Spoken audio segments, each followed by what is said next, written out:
চলো আমি আবার চলে এলাম মিঠুস কুক হাউসে। আজকে আমি তোমাদের একটা সম্পূর্ণ নিরামিষ রেসিপি শেয়ার করছি।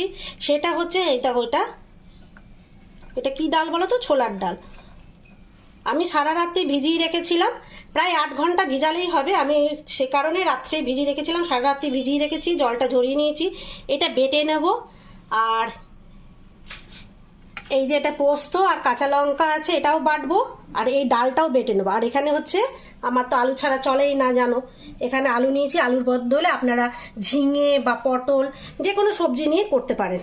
যে সবজিটা ভালো লাগে আপনাদের সেই সবজি দিয়েও করতে পারেন, কিন্তু আমার তো একটু আলু লাগেই, সেই জন্য আলু দিয়েই করে দেখাচ্ছি। এটা সম্পূর্ণ নিরামিষ রেসিপি। আর এখানে ফোড়নে আছে 5 ফোড়ন আর কাঁচা লঙ্কা। চলুন আগে আমি এই ডালটা বেটে নিই আর এই পোস্তটা বেটে নিই। আর এদিকে আমি তেল গরম করতে বসিয়ে দিয়েছি কড়াইয়ে। তেলটা গরম হোক, আমার বাটাবাটিটাও হয়ে যাবে। আমি শিলনোড়ায় বাটবো না, তাড়াতাড়ির জন্য আমি এমনি মিক্সিতে বেটে নেব। চলুন তাহলে আমি এগুলো বেটে ফিরে আসছি আবার আপনাদের কাছে।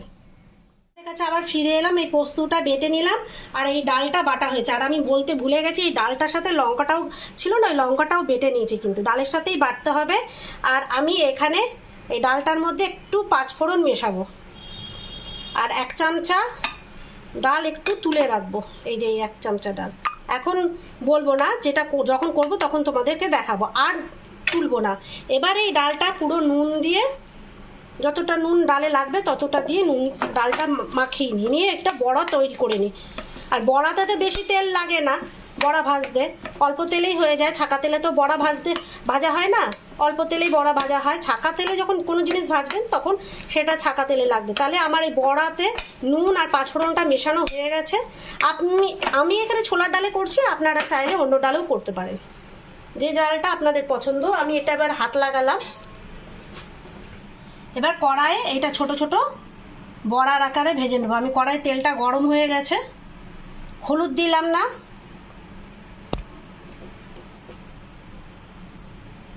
আঁচটা আমার খুব কমে আছে। এগুলো বড়ার আকারে দিয়ে ভেজে তুলে নেব। এইভাবে পোস্তটা একবার করে খেয়ে দেখবেন, খুব ভালো লাগে নিরামিষ রান্নায় বিশেষ করে। চলুন, আর এখানে তো আর মনে হচ্ছে দেওয়া যাবে না, আর দেওয়া যাবে না। এই কটা ভেজে নিই, তারপর ফিরে আসছি। আমার বাকি বড়াগুলো ভাজা হয়ে গেছে, আমি এটা তুলে নিই, তুলে কড়াইটা পরিষ্কার করে আপনাদের কাছে আসছি।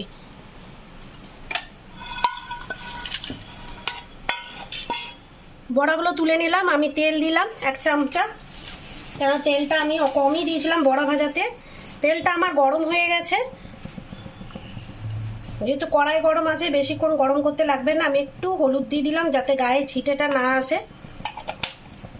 আপনারা চাইলে নুনও দিতে পারেন।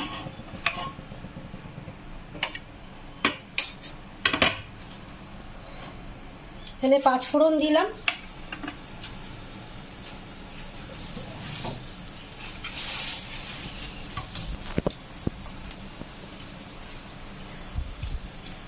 একটু শুকনো লঙ্কা দিলাম একটা, কেন পোস্ততে আমি লঙ্কা বেটেছি আর লঙ্কা ফোড়নে দেব না।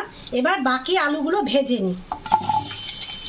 আলুগুলো একটু ভেজে নিই, কেন না ভাজলে আলুগুলো শক্ত থাকবে আর খেতেও ভালো লাগবে না। একটু নুন দিয়েই ভাজবো আলুটা প্রথমে।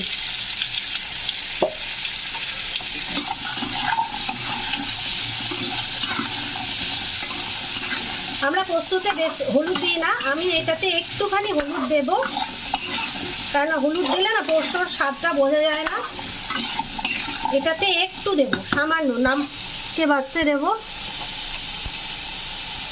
একটু দিয়েছি আর একটু, ব্যাস, আর কিছু দেবো না এটার মধ্যে। এবার এই আলুটা পুরো ভেজে তারপরে আপনাদের কাছে ফিরে আসছি। আমি আবার ফিরে এলাম। কিছুক্ষণ আলুটা ঢাকা দিয়ে রেখেছিলাম, ওই যে নুনটা দেওয়াতে কেমন জল বেরিয়েছে, আর জল দেবো না এখন। এবার আমি এই বড়া ভাজাগুলো অ্যাড করব আর পোস্তটাও অ্যাড করব।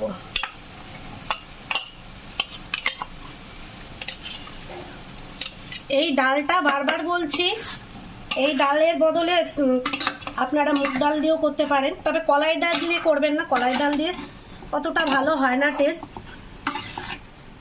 এবার সেই যে ডাল বাটাটা তুলে রেখেছিলাম এই ডাল বাটাটাও এটার মধ্যে দিয়ে দেবো। আর এই বাটি পোস্ত বাটি ধুয়ে এই জলটা একটু দিয়ে দেবো।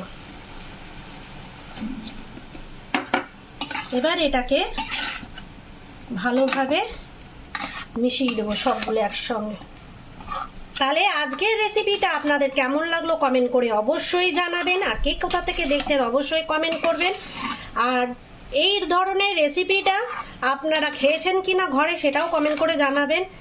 যদি ভালো লেগে থাকে তাহলে বন্ধু বান্ধবদের কাছে শেয়ার করে দেবেন। যারা নতুন তারা সাবস্ক্রাইব করবেন।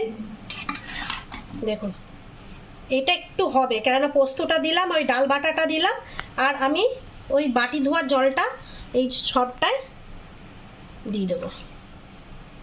তাহলে ডালটাও একটুখানি নরম হবে, আলু তো নরম হয়ে গেছে। আর কিছু দেব না, আমি আর কিছু দেব না। কিন্তু আপনারা চাইলে নামাবার পর এটার উপর দিয়ে কাঁচা তেল দিতে পারেন, কিন্তু আমি কাঁচা তেল দেবো না, কারণ গলায় আমার খুব ঝাঁঝ লাগে কাঁচা তেলে। আপনারা চাইলে কাঁচা তেলটা দিতে পারেন, ওটাও খেতে সুন্দর লাগবে। তাহলে এটা হয়ে যাওয়ার পর আমি আবার ফিরে আসছি, আপনাদেরকে দেখাচ্ছি কেমন হলো। আমার রেসিপিটা হয়ে গেছে পুরোপুরি। একবার আপনারা মুখে দিয়ে দেখবেন নুন টুন ঝাল টাল ঠিক আছে কিনা। আমার একদম ঠিকই আছে, আর কিছু দিতে হবে না। এবার আমি পুরোটা তেল দেব না, কাঁচা তেল, আপনাদের শুধু একটুখানি সাজানোর জন্য দেখাচ্ছি। আর দুটো তিনটে বড়া ভাজা তুলে রেখে দিতে পারেন, ওর ওপর দিয়ে দুটো বড়া ভাজা তুলে দিলেন। তাহলে আজকে ছোলার ডাল দিয়ে আলু দিয়ে পোস্তটা আপনাদের কেমন লাগলো কমেন্ট করে অবশ্যই জানাবেন। এই যে আমি একটু বাটির মধ্যে তুলে আপনাদেরকে দেখাচ্ছি, একটু কাঁচা তেল ওপর দিয়ে দিয়ে দিচ্ছি,